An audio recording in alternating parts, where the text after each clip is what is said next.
the General Assembly will hear an address by His Excellency Milo Ðukanovic, President of Montenegro. I request protocol to escort His Excellency.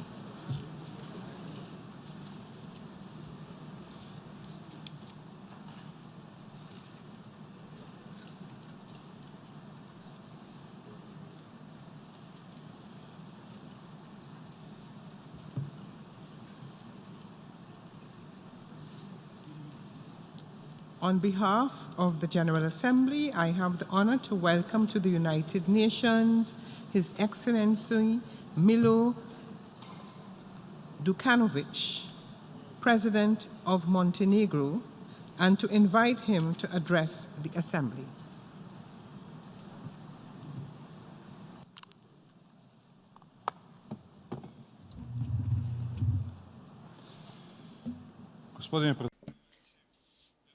Mr. President, Secretary General, Your Excellencies, ladies and gentlemen, it is a great honor for me to address you on behalf of Montenegro and to reconfirm our strong commitment to the goals, fundamental tenets and principles of the United Nations. In the year when we mark 100 years of multilateralism, in the atmosphere of increasingly sharp polarization, fragmentation and instability in international relations, and in the times of economic and geopolitical uncertainty, it is our common responsibility to show the true value of the United Nations action and efficient multilateralism as the only global solutions for global challenges. That is why I want to commend in particular the commitment of the Secretary-General Guterres to the reform and strengthening of the multilateral system. As he said earlier, strengthening multilateralism today means strengthening our commitment to the achievement of sustainable development goals and to the development of a more secure and just world for the future generations. I want to assure you that Montenegro remains firmly committed to the approach defined by the creators of the World Organization that we accepted in 2006 after we restored our independence and became a full-fledged member of the United Nations. It is the approach of being a good neighbor, defending universal values and principles strongly and resolutely, and being a reliable partner in the efforts aimed at preserving international peace and security. I believe that every country, regardless of the figures it records, can, by its own example, contribute to global solutions and be a part of them. Mr. President, the choice of your presidency priorities and the topic of this year's debate indicate the key challenges that we have been continuously faced with and that we as a community have unfortunately not yet been able to find an effective and comprehensive response to. The data show that the number of displaced persons in the world achieved a record figure of 70 million, which is the largest number since the Second World War. There are about 26 million refugees, half of them being under 18. A dramatically high number of children were killed or wounded last year, most of them in Afghanistan, Syria and Yemen. A record number of the youngest has died in Syria since the beginning of the war in the country, which is in its 9th year.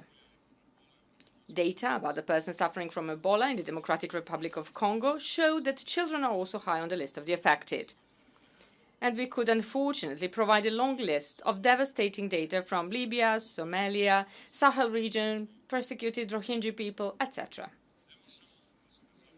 We cannot but wonder what the future of those children or of those societies might be. Can we already say that those are the lost generations?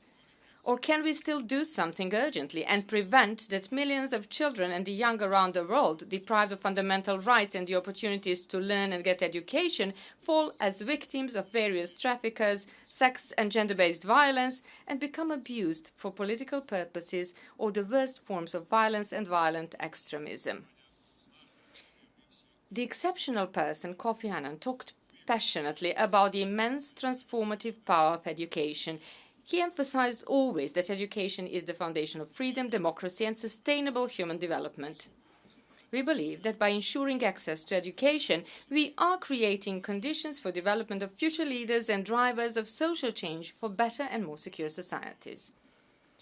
Mr. President, solidarity with refugees and displaced persons must not be a matter of political decision or political choice.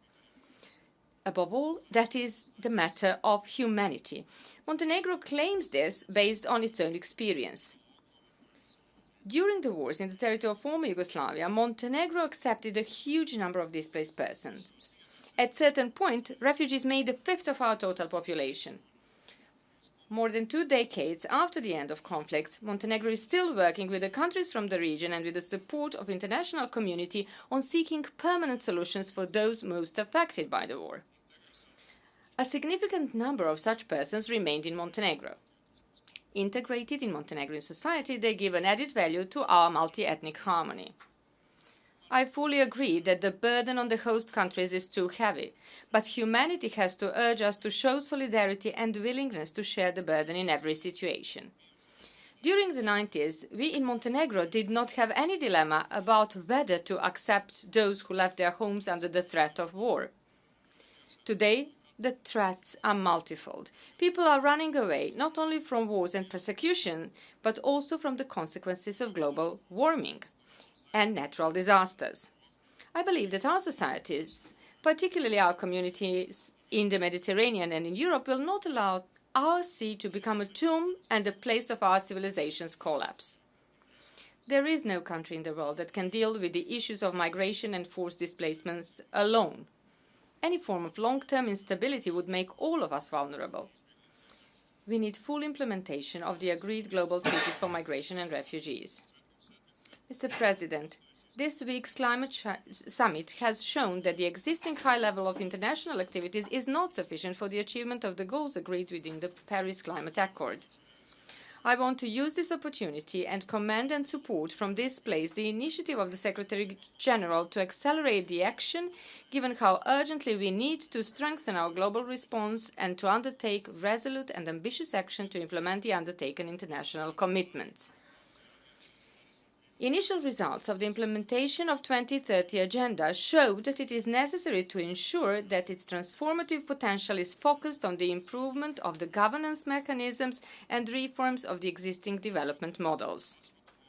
Our responses have to be based primarily on the continuous engagement on all levels, aimed at introducing sustainable development practices in the frameworks of the complex political processes.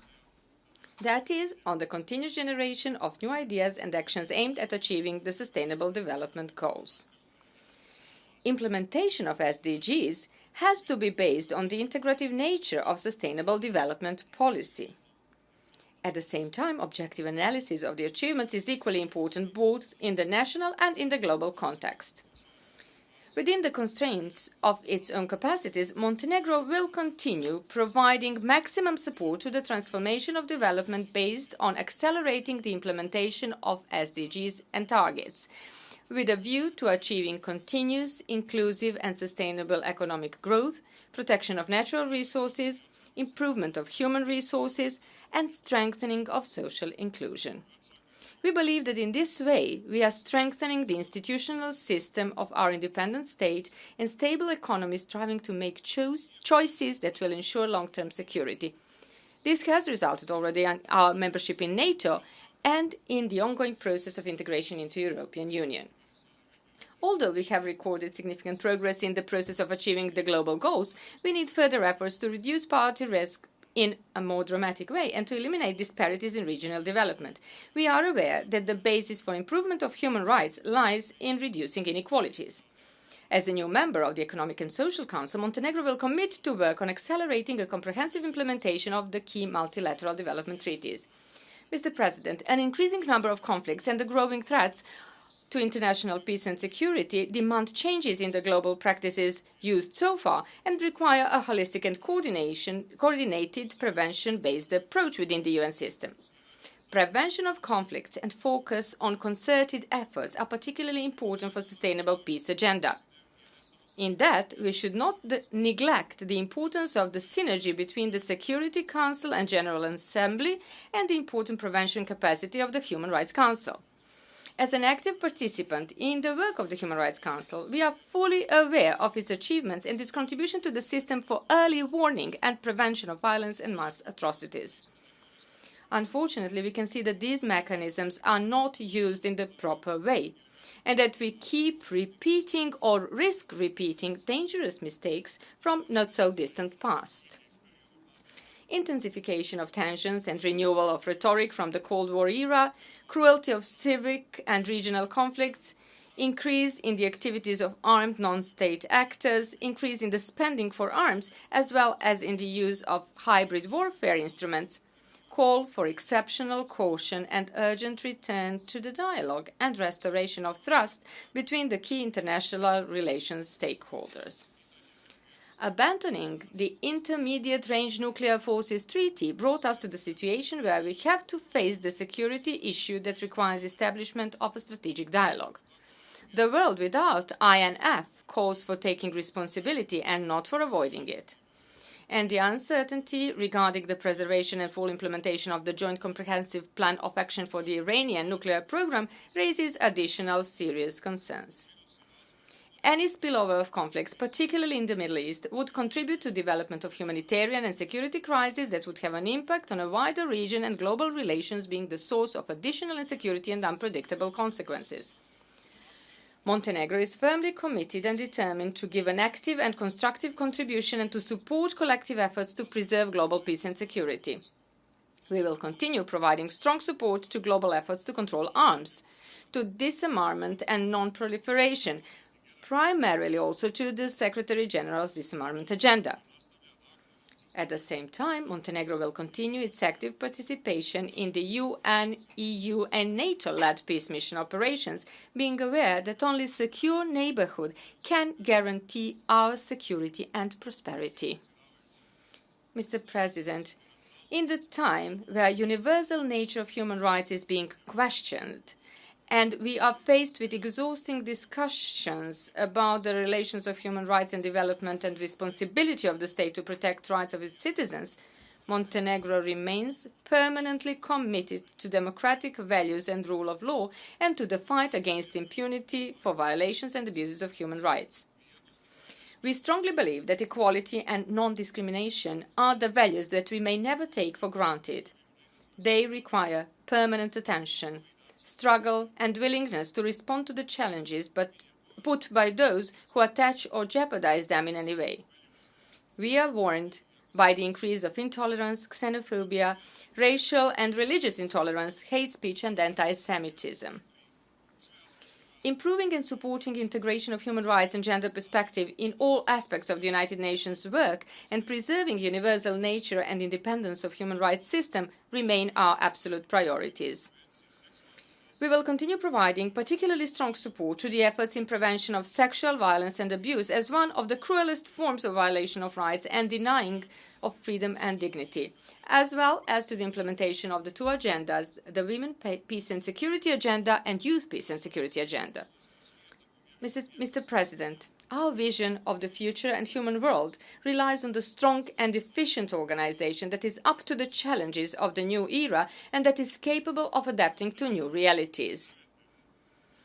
As the country that started using the integrated cooperation model, delivering as one in 2009, directly experiencing its benefits, we strongly support the reform processes initiated by the Secretary General within the Secretariat and the entire system. Only through the full implementation of the required reform steps, integrated and coherent approach and sustainable financing can the work of the global organization be more efficient and effective. Preconditions for successful UN lie in flexibility, understanding and respect for the needs of the countries, and we should additionally work on them. Your Excellencies, Montenegro is today a multi-ethnic democracy with a dynamic economic development, a member of NATO, far advanced in the negotiations for membership in the European Union. Montenegro is above all a good and responsible neighbor, recognized as an important factor of regional stability in the Western Balkans, whose secure future we see only in the full integration in the European Union. United Europe is a precondition for security and global competitiveness of Europe. Development and strengthening of legally efficient, institutional, strong and economically sustainable state based on democratic principles, respect for human rights and freedoms and preservation of cultural, ethnic and confessional diversity characterize our national and foreign policy priorities. We aim at having clear vision, determination, and consistency in their implementation. That is what we are recognized by.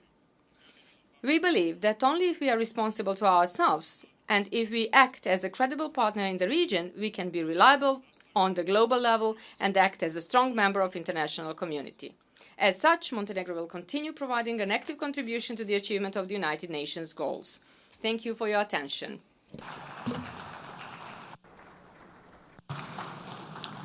On behalf of the General Assembly, I wish to thank His Excellency Milo Ðukanovic, President of Montenegro, for the statement just made. May I request representatives to remain seated while we greet the Head of State.